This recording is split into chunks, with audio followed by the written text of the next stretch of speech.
자, 다음에 볼 건 템플릿 참조입니다. 영문으로 하면 템플릿 레퍼런스, REFS에서 레퍼런스 보도록 할게요. 한글판으로 다시 보겠습니다. 옵션 스타일로 보고 있고요. 템플릿 참조니까 템플릿 REF라는 걸로 해서 링크를 만들고 또 화면 구성을 해보도록 합시다. REFS 뷰 만들게요.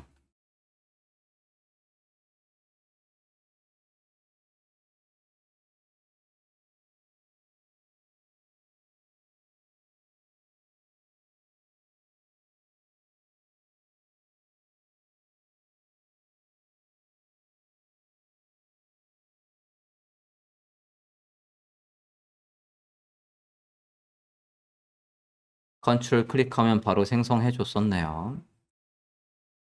네, 뭐 이렇게 해서 REFS 페이지를 만들었고요. 자, 밑에 새로 만든 링크 클릭해서 해당 페이지 보고 있고, 얘는 뭐 하는 녀석인가 한번 봅시다. 매뉴얼 볼게요.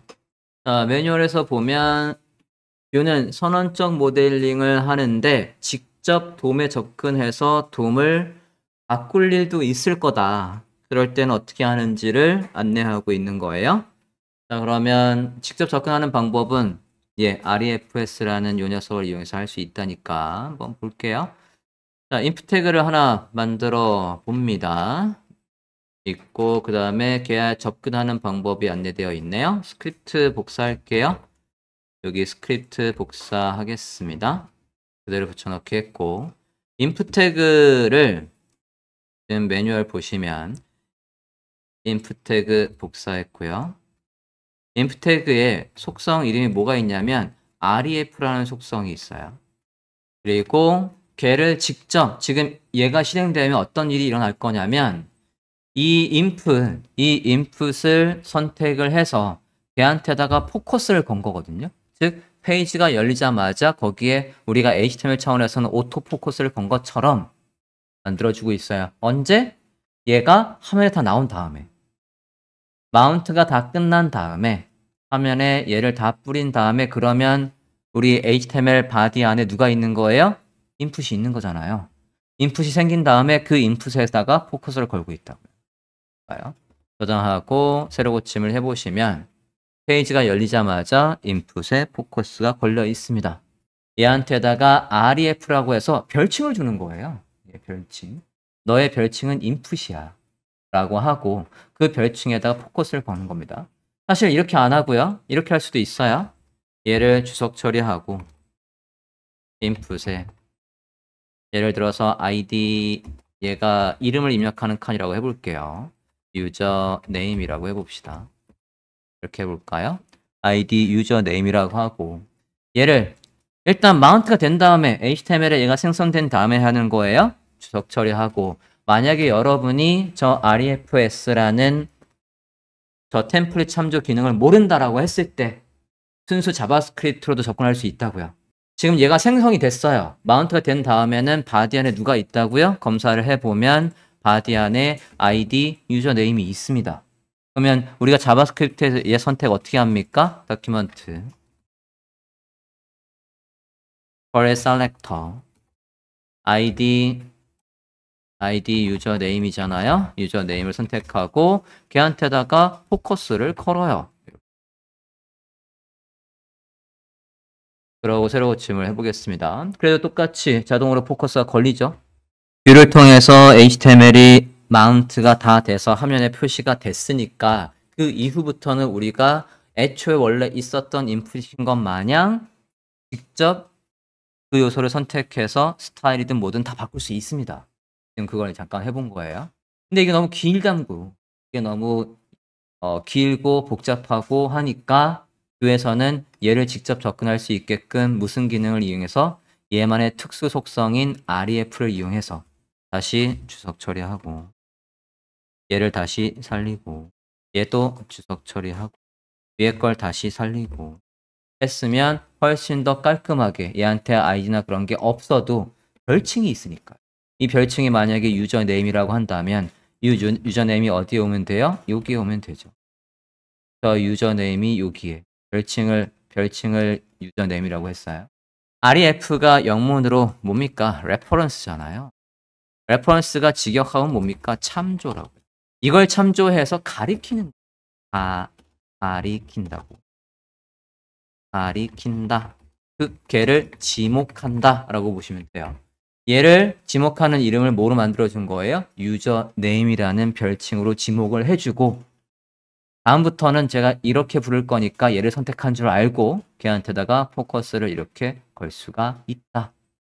이렇게 어렵게 순수 자바스크립트 문법을 쓰지 않아도 얘를 선택해서 걔한테 포커스를 걸 방법이 REFS에서 뷰만의 특수 속성을 이용해서 지정할 수 있다. 자, 이게 이제 어디에서도 쓸 수가 있냐면 반복문에서도 쓸 수가 있대요. 그러면 밑에 예시를 보고 한번 짜볼까요? 매뉴얼 보고 있습니다.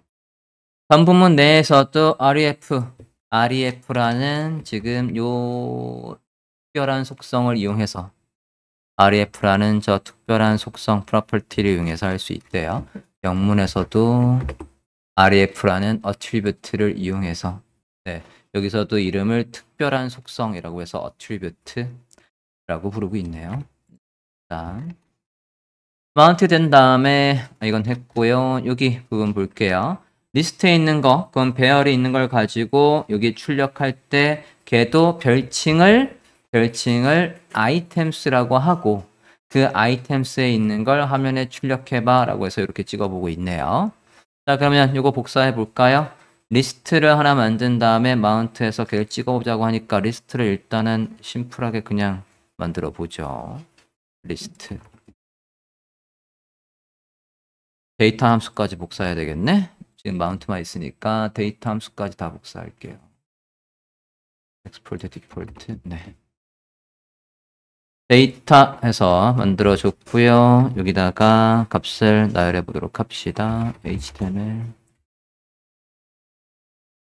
CSS, 자바스크립트. 이렇게 해서 배열에다가 값을 지정해 봤고요. 그걸 콘솔에 찍어 보겠대요. 일단은 화면에도 반복문을 해서 찍어주고 반복문은 복사해 올게요. ULLI 해서 찍어주고 있죠. 요거 키값 없다는 거고요. 키값 넣을게요.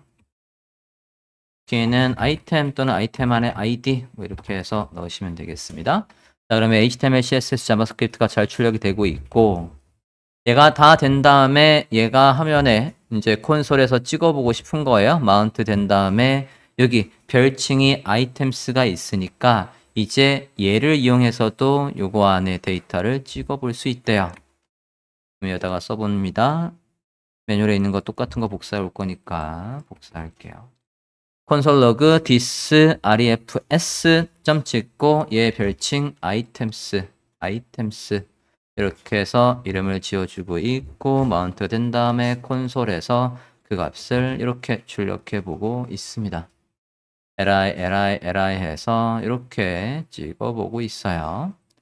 요거 자체, 이 li 자체를 별칭 items에 담았고 그 녀석이 출력이 되고 있습니다.